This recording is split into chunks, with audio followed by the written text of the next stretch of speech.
Hi everybody, I'm Lisa Walton and welcome to Quilt Stories.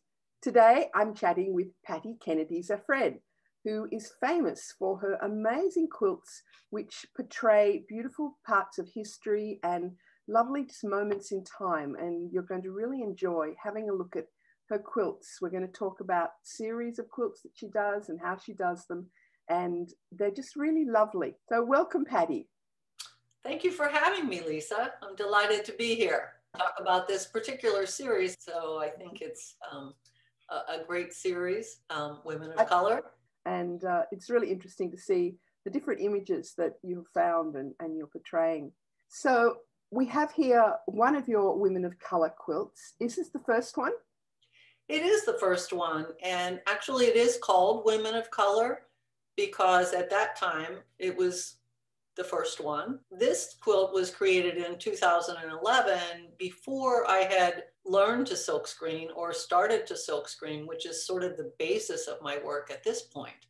And I was making quilts at that time that I referred to as my plastic quilts because although they weren't plastic, they were plastic acetate. The images were printed on the acetate and then they were layered with hand-dyed fabrics and stitched.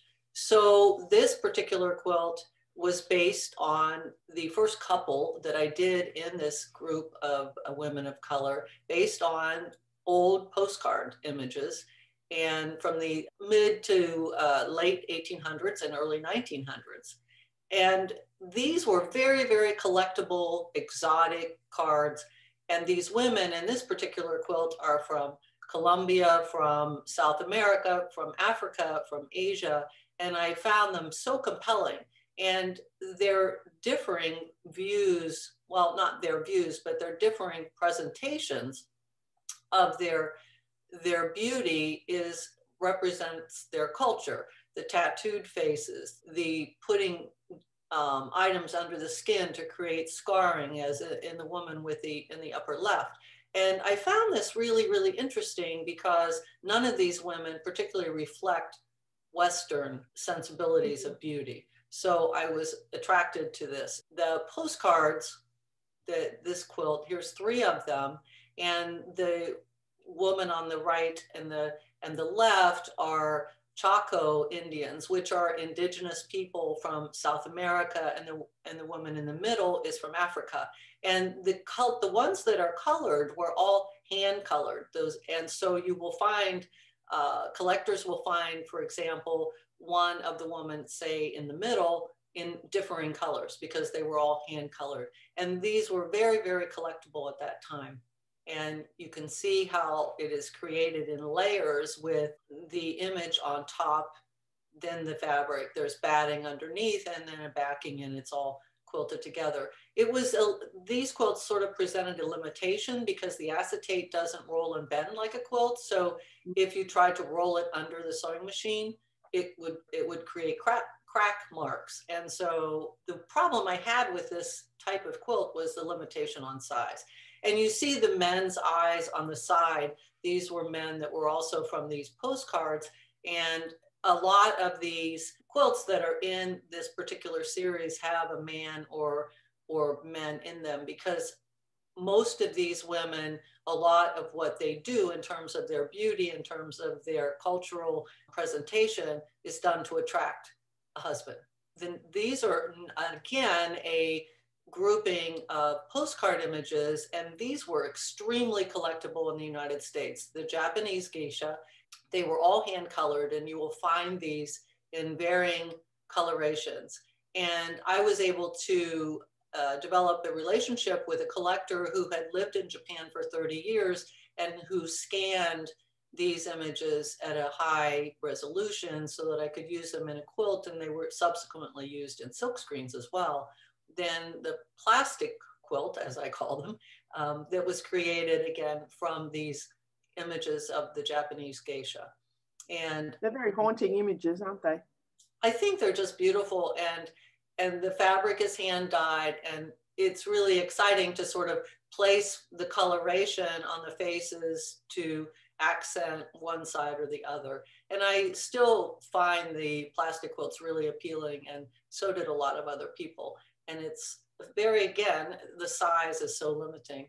So then this represents when in 2013, I learned a silk screen. That was a game changer. And I went back, after I'd made a few quilts, I went back to those Chaco Indian images and was able to create silk screens.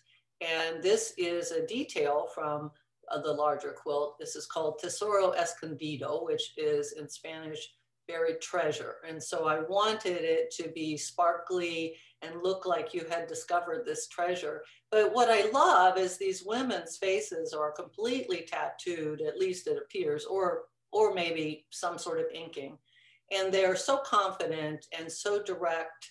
And this chief, he was a chief, a Chaco chief, he doesn't seem to intimidate them at all. And that's another thing I look for in the images I use in this series is this sort of confidence with your appearance and comfort of being in your own skin, even if you look really different from what we anticipate use as a standard for Western beauty. So here's the overall quilt, Tesoro Escondido. And the fabrics are all hand dyed, and there are overlays which are fused on top to accent maybe an eye or jewelry around the neck of the women. And then of course there's foiling and fusible web. Are they all layered? It's not layered. This is basically a 3-layer quilt with the top, the batting, and the backing. What's layered are the eye accents, the face accents that you see, say, in yellow or in orange. That is actually another silk screen that I have cut into pieces, put fusible on, and lined up and fused on top. And it draws attention, I think, to certain aspects of the face or the jewelry or the clothing. Okay. And here again, I went back to the geisha postcards once I learned a silk screen and made this piece called Silent Serenity, and added additional transfers for postage stamps because I wanted to remind people or the viewer that in fact these were postcards. And also there is some Japanese language that's been transferred on. The images are silk screened, and then the other things are put on with transfer paper. And I was given a beautiful handwritten prose book from a very old book from Japan. And so I used some of that language to in the background of this particular quilt. And Shibori fabric background, which we're going to have a look at. Yes, Shibori and honeycomb. And again, I used the images and made an accordion book. This is a detail of that book. The face of the book, which you're looking at, is an entire quilt. It has a front, a batting, and a backing, and then it's fused on to Peltex. And the back of the book are images fused directly onto the Peltex. But I wanted it to be sort of a quilt, and so I even hand bound it. It was bound like you bind a quilt with hand stitching, which was a lot of hand stitching on this big accordion book. And you can see the front and back. And this is the front. The top is, as you can see, is a complete quilt that has been cut apart in a sense. And then the back are images fused onto the Peltex. So we're going to talk a little bit about your process now. We're going to start with some Shibori dyeing. I dye all of my fabrics. Usually every piece of fabric used in one of my quilts has been in a dye bath twice, sometimes 3 times. Sometimes I will have a base color and then Shibori over that, or Shibori it twice, or do the Shibori as you see on the poles, and then do another dye bath with the rope. I really love the results of using that rope pole.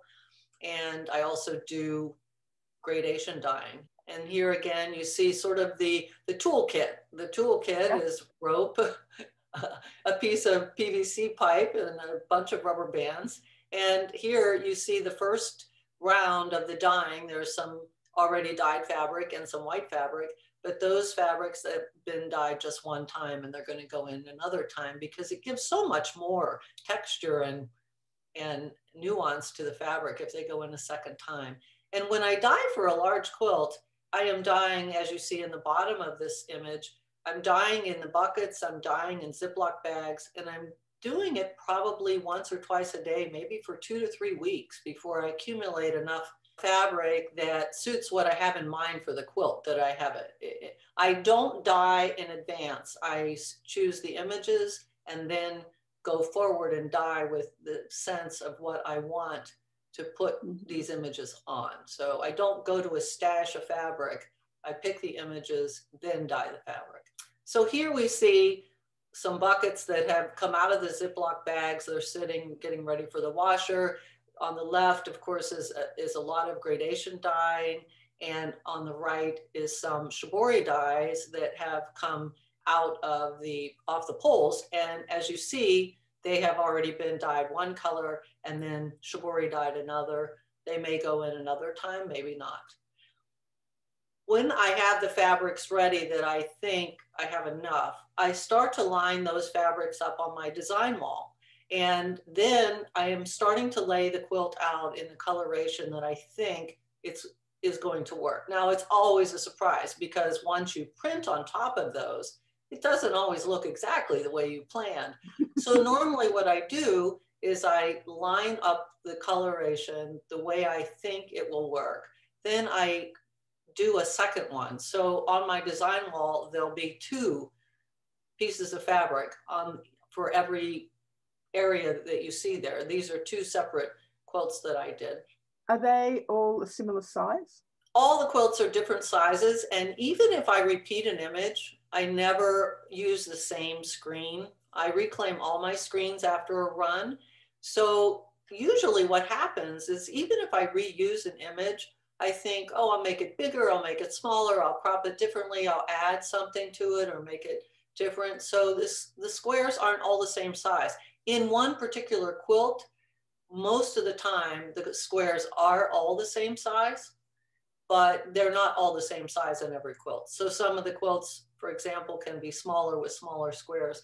What I basically am working on right now as a standard is, for the most part, I like the portraits to be pretty much life size. So I want the heads to be, or the faces to be about as big as they really are. Images have already been laid out in sort of a grid in Photoshop, and I know which portrait is going to go on, well, I hope is going to go on which piece of fabric. So I actually code in the corner each one with ABC, woman A, woman me, whatever.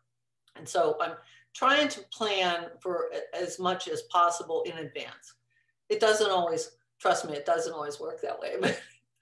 So here I am and prepping a screen to be printed. And I am so lucky because in Pittsburgh, I go to a facility called Artist Image Resource, which is an artist studio. And I can rent studio space and keep all of the mess of silk screening, which can be very messy, out of my house. So it's the only time I work outside of the home in terms of what I do. And I can go there and have the screens available. I do all of my own printing, and I'm taping off a screen there on the left, getting ready. And then on the right, you can see I'm prepped to go, ready to print an image of a woman of color.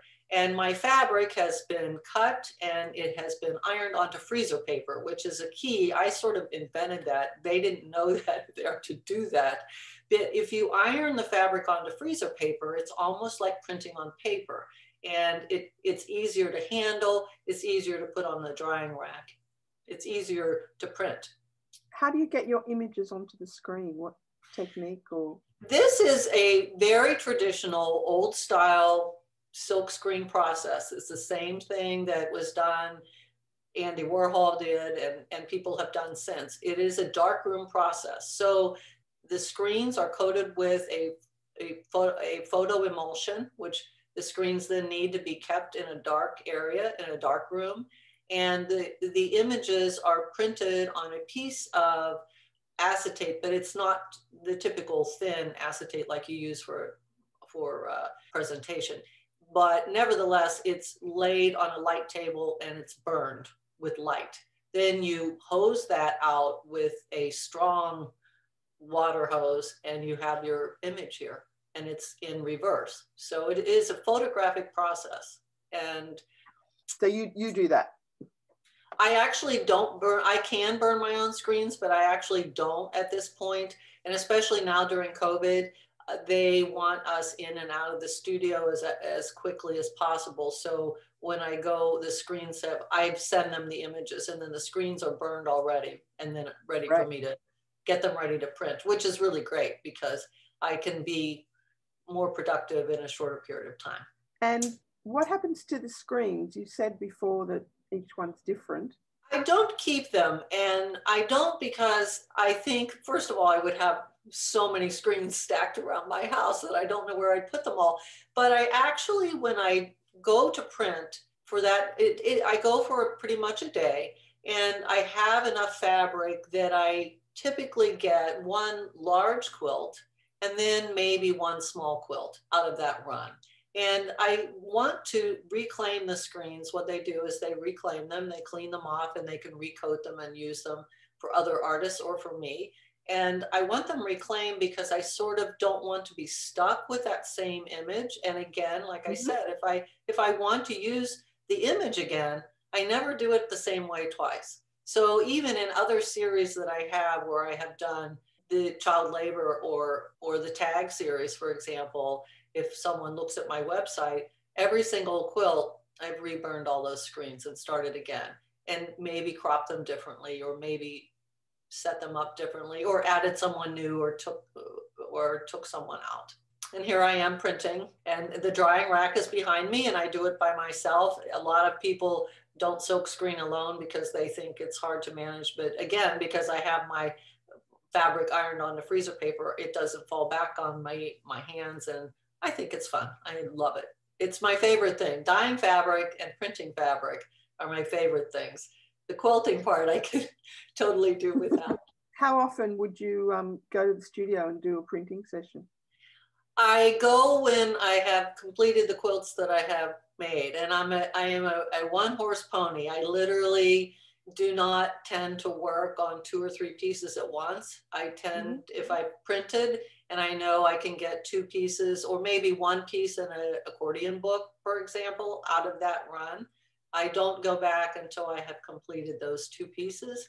And while I'm working on the work, I'm thinking, well, what am I going to do next? What would I like to print next? And maybe occasionally spend some time on the Library of Congress site, which is has a wonderful resource of images, especially historical images, or perhaps look at Dietmar's website and see where he's traveling. So that's pretty much, I go and print when I've finished what I've created at the last run. And here are some more images of being at AIR. And here on the left is the drying rack. That actually has some images from one of the tagged quilts, which I did a few years ago. And on the right, I'm printing on feed sacks for my American Portrait series. And those are true wild cards, but nevertheless, you see that I have 3 screens there. And I usually have now, when I first started, if I had 3 screens, separate individual images at one time, that was more than enough. But now I usually have 5 or 6. I try to work with 5 or 6 in any given day, just to give the quilt more variation and more interest. So then I stumbled upon, by complete accident, this wonderful contemporary photographer named Dietmar Toms, who lives in Cologne, Germany, but he's not there very often. He is traveling the world, primarily Asia and Africa. And I found his images, which, as you see, are just simply beautiful. And of course, they are women of color, but women who are from bearing tribes in Africa and Ethiopia, who are still living in a cultural and ethnic structure that has been passed down for generations. It's almost like they are not living in the current modern world. And these 2 young women are from the Suri tribe in Surma, Ethiopia. And they are going to the Bashagi gold mines, which is apparently near Kabish, which is near Surma. they hike, these two women hike along with a lot of other young women and some young men, and they hike 2 days to get to these gold mines where they typically stay 2 weeks and pan and dig for gold, and with the hopes that during that 2 week period, they can earn something that approximates 20 US dollars. And the money is used either for their family, but for the young women, primarily it goes into their dowry so that they are more attractive as brides. Again, they are working towards becoming more attractive to the men in their tribe. But I found them beautiful, and their necklaces and the headpieces that they wear. And of course, they have the elongated earrings that stretch their ears a little bit. But again, this is the concept of beauty that is different from Western civilization. And I find it really compelling. And again, they are so confident in their skin.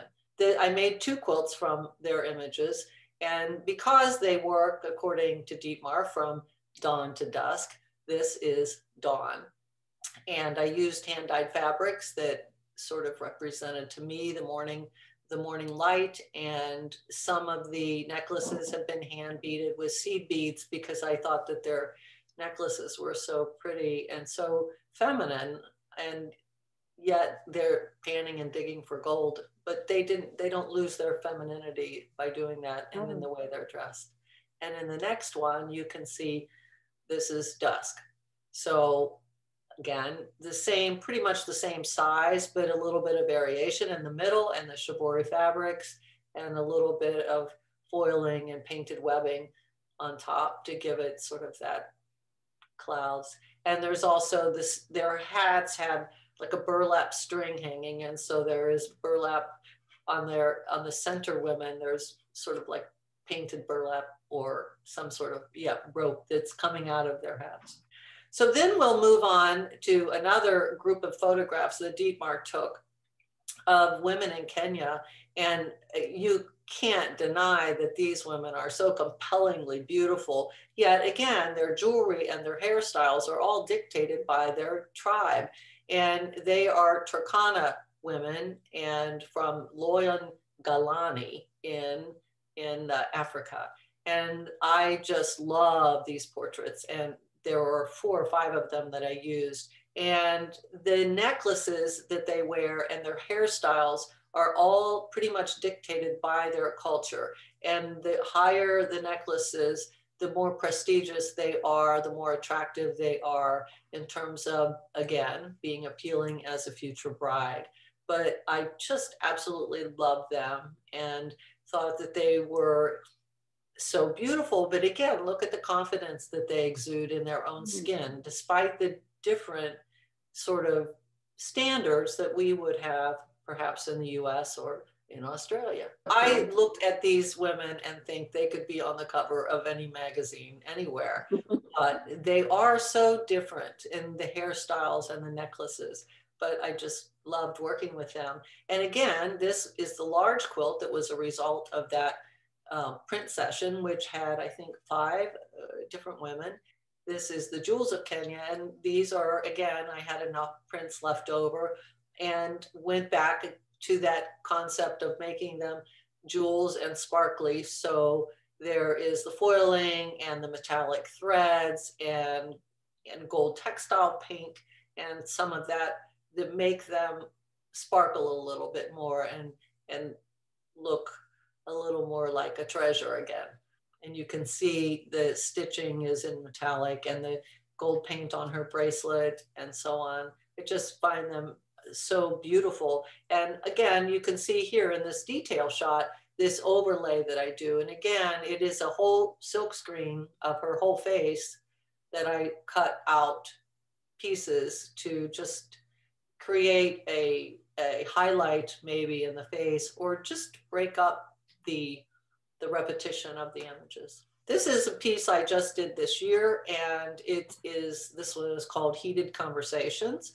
And it is, again, images by Dietmar Tomps. And when I found the image of the woman, I knew I had to do something because she is so determined and she has such beautiful beaded clothes on and necklace and her hair braided.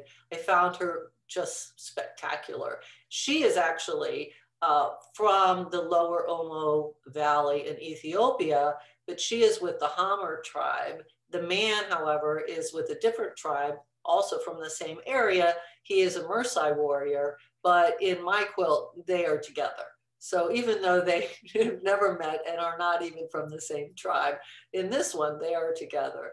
And I just thought that he looks a little bit guilty and she looks so determined. So they had to be side by side in this particular one. And this screen is all black and white. But if you go to the next, you'll see that I use these images in a couple new ways.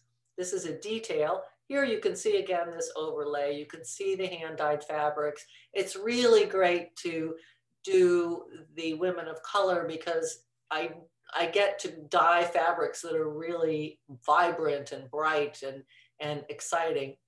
Whereas if I'm doing coal miners or steel workers, I have to really subdue my dye buckets into grays and blues and sort of different colorations. So I have a lot of fun doing the women of color. The same when I do Native Americans, I'm able to expand that color range. And it's really fun to work with hot colors. And I thought she deserved some really hot colors. Now this is a detail of another piece that's, you'll see the overall shot coming up using the same images. On the right is a black and white screen, but on the left, I attempted for the first time to do full CMYK color silk screening, which required 4 separate screens of the 4 colors and registering those. And the colors you see are the colors from the original photograph. So it was quite a challenge.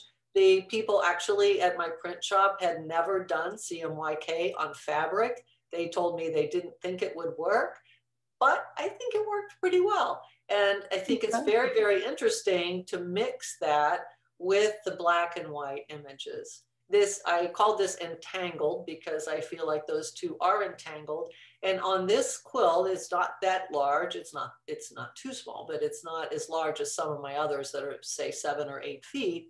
This has the CMYK, which required 4 screens. It has black and white, which is another couple screens, silk screens. And then it has on the second row on the right and the third row on the left, it has a black key, which is a posterization black screen. So this quilt, this small quilt right here required 8 separate silk screens to be registered and printed. So it was quite a challenge. I kind of set it up for myself to try to further my printmaking skills, and I learned a lot.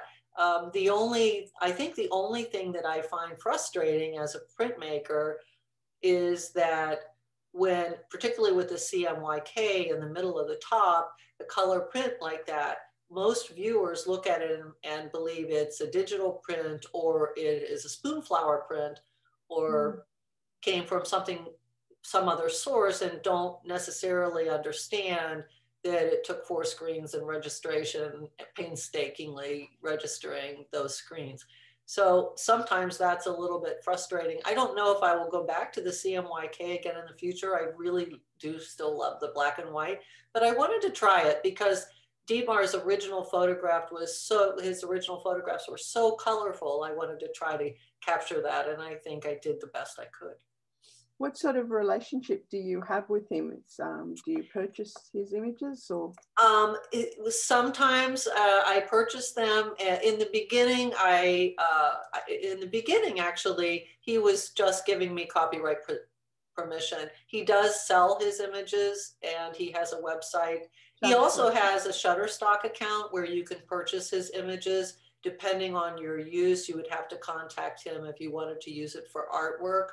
Since I'm using the images for artwork, he is really happy and delighted to see the quilts that come from his artwork translated into my form of art, into my media. And he's actually put some of my quilts on his website. So we have a great sort of working relationship for the last 6 or 7 years. And I go to his website just to see where he's been and what he's shooting. And sometimes I'm interested and sometimes I'm not.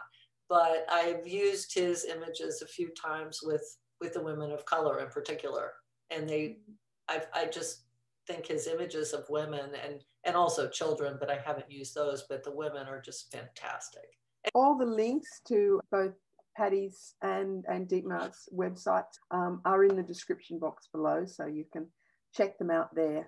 That was really interesting. I've admired your work for a long time, and thank you. It's very interesting just to see how much goes into it. And I was especially interested in the fact that the CMYK, yes, I think people would think, oh, that's just a digital print, and it's absolutely not. And I think part of the uniqueness of your work is the non-CYMK work. I think it's a constant sort of battle with the viewer when I'm at an exhibition or an opening, even if it's not the women of color, but even if they're black and white images on hand-dyed fabric, people still say, oh, what digital printer do you use? Or what sort of printer do you have at home that they think the entire thing just shot out of a printer. And it is sort of sometimes frustrating to not be able to convey the painstaking time and effort that goes into the making of some of these.